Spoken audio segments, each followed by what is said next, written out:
అవకాశం ఇచ్చినందుకు మీకు ప్రత్యేక ధన్యవాదాలు తెలియజేస్తాను అధ్యక్ష. ఇప్పుడే గౌరవ ముఖ్యమంత్రి గారు బలహీన వర్గాల పట్ల ఒక ప్రకటన చేయడం జరిగింది అధ్యక్ష. మీకు తెలుసు అధ్యక్ష, ఈరోజు ఈ దేశానికి స్వాతంత్రం వచ్చి 75 సంవత్సరాలు దాటింది అధ్యక్ష. ఈ 75 సంవత్సరాల స్వాతంత్రం తర్వాత ఈ దేశ నిర్మాణంలో, ఈ రాష్ట్ర నిర్మాణంలో ప్రధాన భూమిక పోషించింది బడుగు బలహీన వర్గాలు, వెనుకబడిన తరగతులు, అణగారినటువంటి ప్రజలే అధ్యక్ష. ఏ రంగంలో తీసుకున్నా కానీ ప్రధానమైనటువంటి భూమిక పోషించినటువంటి పరిస్థితి. కానీ ఈరోజు సామాజికంగా, రాజకీయంగా, ఆర్థికంగా ఒకసారి ఆలోచన చేస్తే దేశవ్యాప్తంగా కానీ రాష్ట్ర వ్యాప్తంగా కానీ ఎప్పుడు మా హక్కుల కోసం పోరాటాలు చేసేటువంటి సందర్భాలు, లేకపోతే మాకు ఇది కావాలి అని డిమాండ్లు చేయడమే తప్ప ఏ రోజు కూడా మాకున్నటువంటి సంఖ్యాపరంగా ఇది మా డిమాండు, మా రైటు అనే విధంగా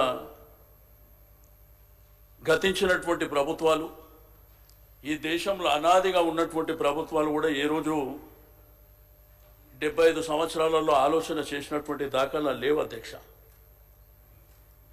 మరి ఈరోజు ప్రవేశపెట్టినటువంటి ఈ యొక్క కులగణన విషయంలో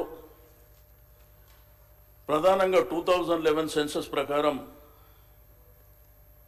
అప్పుడు ఉన్నటువంటి పాపులేషన్ 3,50,03,674గా చూపిస్తుంది అధ్యక్ష.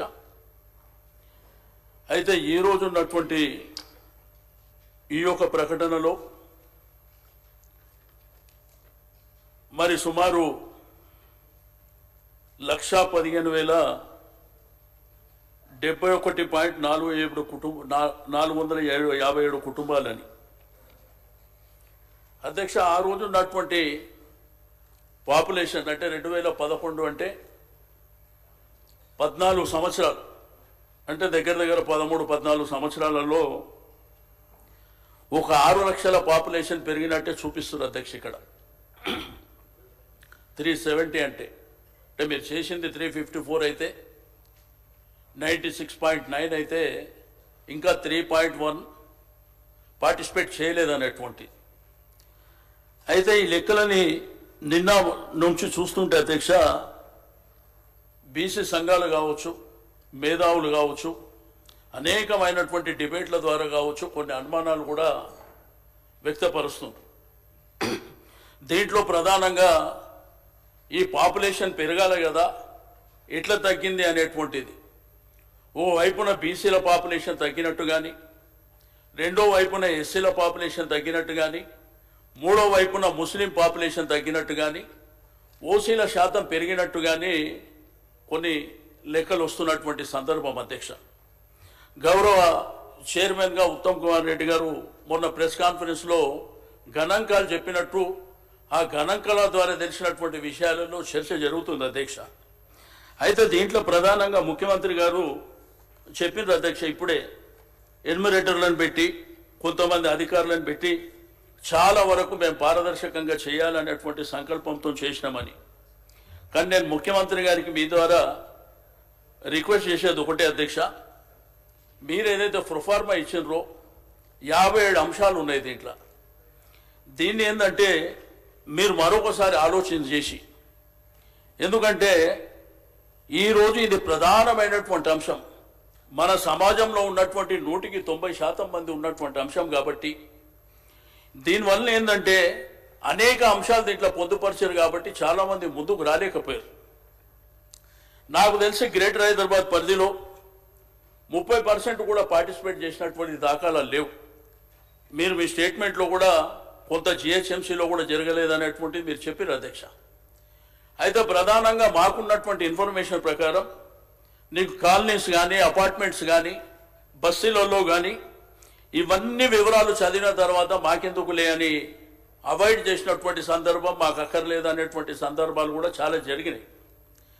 అయితే మీరు చేసినటువంటిది ఇంకా పకడ్బందీగా చేసి ఇంకా దీంట్లో ఏంటంటే హరిబరి తొందరపాటు లేకుండా ఇప్పటికే మీరు ఒక 3-4 నెలల సమయం మీరు చేసిర్రు. సబ్ కమిటీ ద్వారా 12 సార్లు మీటింగ్ జరిగింది అన్నటువంటి అంశం మీరు చెప్పినరు. ఏది ఏమైనప్పటికీ అధ్యక్ష, మీకు అందరికీ తెలుసు ఈరోజు సమాజంలో ఉన్నటువంటి బడుగు బలహీన వర్గాలలో అవేర్నెస్ వచ్చింది అధ్యక్ష. ఈరోజు సమాజం పట్ల వారు మా యొక్క సంఖ్య పట్ల ఈరోజు ఆర్థికంగా సామాజికంగా మేము కూడా ఎదుగుదల కావాలి.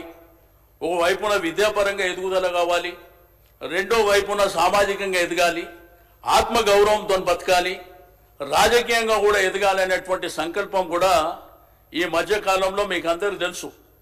మరి గత ప్రభుత్వంలో మరి కేసీఆర్ గారి నాయకత్వంలో 10 సంవత్సరాల పరిపాలనలో చాలా వరకు కొన్ని కార్యక్రమాలు తీసుకోవడం జరిగింది అధ్యక్ష. ఈరోజు ఎడ్యుకేషన్ రంగంలో గురుకులాల విషయంలో కానివ్వండి, లేకపోతే గురుకులాలని ఇంటర్మీడియట్ వరకు తీసుకెళ్లడం కానివ్వండి, డిగ్రీ కాలేజీలు పెట్టడం ద్వారా కానివ్వండి, విదేశీ విద్య ద్వారా కానివ్వండి, సేమ్ టైం రైతు బంధు రైతు బీమా పొందిన దాంట్లో కూడా మెజారిటీ ఇదే జనం ఉంటారు అధ్యక్ష. దీంతో పాటు మీకు అందరికీ తెలుసు అధ్యక్ష, ఈరోజు హైదరాబాద్లో ఆత్మగౌరవ భవనాలు కానివ్వండి, దానివల్ల ఏంటంటే ఈ మధ్యకాలంలో గ్రామీణ ప్రాంతంలో కూడా చదువుకున్న వాళ్ళ సంఖ్య పెరిగింది అధ్యక్ష. ఈరోజు సమాజంలో ఉన్నటువంటి మన సంఖ్య పెరిగింది కదా, మనకు కూడా మరి సమానమైనటువంటి వాటా కావాలి, రాజకీయంగా కూడా సమానంగా కావాలనేటువంటి సంకల్పం వస్తుంది అధ్యక్ష. అయితే దీంట్లో కొన్ని లెక్కలు అధ్యక్ష. ఇప్పుడు 2023 అసెంబ్లీ జరిగినప్పుడు assembly election commission of India ఆధ్వర్యంలో వాళ్ళు 3,32,318 మంది ఓటర్లు ఉన్నారనేది వాళ్ళు లెక్క చెప్పారు అధ్యక్ష. 2023లో 3,32,32,18 మంది అని. అయితే మీరిచ్చినటువంటి దాంట్లో 3,70,000 3,70,00,000. అంటే దీంట్లో మన గవర్నమెంట్ అఫీషియల్ లెక్కల ప్రకారం 6వ తరగతి నుంచి 17వ వయసు అంటే 17 సంవత్సరాల వయసు లోపల ఉన్న వాళ్ళు 62,30,504. అదేవిధంగా ఏదైతే ప్రైమరీ స్కూల్లో ఉన్నటువంటి 0.6 వయసు ఉన్నటువంటి పిల్లలు 38,99,000 ఉన్నట్టు. ఓవరాల్గా తీసుకుంటే ఈ 4,33,61,822 నుంచి ఈ 3,70,00,000 మీరు ఏదైతే నివేదిక ఇచ్చిండ్రో అవి తీస్తే 62,84,268 మంది ఎక్కడ పోయినట్టు. ఈ లెక్కలు గవర్నమెంట్ ఇచ్చిన లెక్కలే. ఈ స్కూల్ చదువుతున్నటువంటి కాలేజ్ చదువుతున్నటువంటి పిల్లల లెక్కలు అఫీషియల్గా గవర్నమెంట్ ఇచ్చినటువంటి. కాబట్టి నేను దయచేసి మీ ద్వారా గౌరవ ముఖ్యమంత్రి గారికి ప్రభుత్వానికి మీకేందంటే ఈరోజు మనము ఇది కేంద్ర ప్రభుత్వానికి ఇక్కడ తీర్మానం చేసి పంపించాలనేటువంటి ఆలోచన మీరు చేస్తుండొచ్చు. కానీ గతంలో కేసీఆర్ గారి ప్రభుత్వంలో 2014లోనే మనకు రిజర్వేషన్లు కావాలి, మన సామాజిక అంశాలు ఈరోజు వాళ్లకు ఎడ్యుకేషన్ రంగంలో కానివ్వండి, సేమ్ టైం ఉద్యోగ అవకాశాల విషయంలో తీర్మానం చేసి 10 సంవత్సరాల క్రితం పంపించారు. కాబట్టి తీర్మానం చేసి పంపేయడం మూలాన మనకు వచ్చేది ఏముండదు అధ్యక్ష. ఏదైతే పక్క రాష్ట్రాలలో తమిళనాడు కానీ మహారాష్ట్ర కానీ పక్క రాష్ట్రాలలో చట్టబద్ధత ఏదైతే చేసినరో డెఫినెట్గా చట్టబద్ధత చేస్తే మీరు ఏదైతే కామనిటీ డిక్లరేషన్ చేసినరో ఆ డిక్లరేషన్ ప్రకారం 42% రిజర్వేషన్ లోకల్ బాడీస్లో వచ్చేటువంటి అవకాశం ఉంది అధ్యక్ష. కాబట్టి దయచేసి మీరు ఆ దిశగా ఆలోచించాలి. ఎందుకంటే మేము సర్వే చేసినాం, మేము ఇక్కడ తీర్మానం చేసినాం, ఢిల్లీకి పంపించినాం అంటే అది సరిపోదు అధ్యక్ష.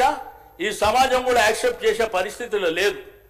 దయచేసి ఇది తప్పకుండా ఆ ఫలాలు వాళ్ళకు అందాలంటే మీరు తప్పకుండా చట్టబద్ధత చేయవలసినటువంటి అవసరం ఉన్నదని నేను ఈ సందర్భంగా తెలియజేస్తూ ఉన్నాను అధ్యక్ష. అదేవిధంగా సర్వే విషయంలో కులగణన అంటే సింపుల్గా మన కులానికి సంబంధించి మన రెసిడెన్షియల్ అడ్రస్ కానివ్వండి, సేమ్ టైం నేను ఉద్యోగం చేస్తున్నావా వ్యాపారం చేస్తున్నావా ఆ అంశాలు సరిపోతాయి. ఇందులో 56 అంశాలు పొందుపరచడం మూలాన కొంత ఇబ్బంది ఉంది. కావాలంటే మీరు పబ్లిక్ డొమైన్లో పెట్టండి, తప్పకుండా ఆ వివరాలు సేకరించవలసినటువంటి అవసరం ఉంది. రేపు భవిష్యత్తులో మీరు 9.69 వరకు చేసి